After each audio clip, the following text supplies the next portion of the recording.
how many of you got married and said, you know what, I don't really want an experience with you, dear. I just am marrying you because I want a husband or a wife.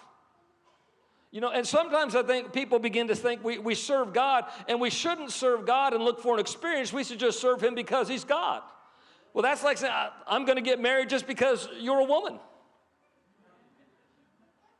It doesn't make, I married my wife because I wanted to have an experience with her for the rest of my life, amen?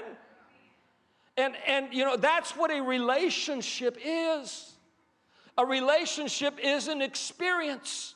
Fellowship is an experience. And it amazes me how often we try to take that out of the equation of a relationship in serving God.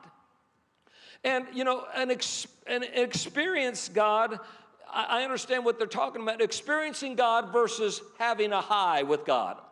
You ever had those high moments with God? Amen? Aren't they wonderful? You're on the mountaintop, wonderful experience, you know, but that's awesome, and we shouldn't just go after those manifestations. I understand that, but relationship equals experience.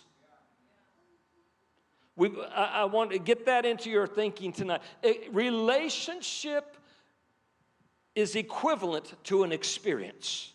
And we cannot truly have a relationship with our God if we are not having an experience with him every day. What we need to do is learn to steward those high moments, those mountaintop experiences, amen?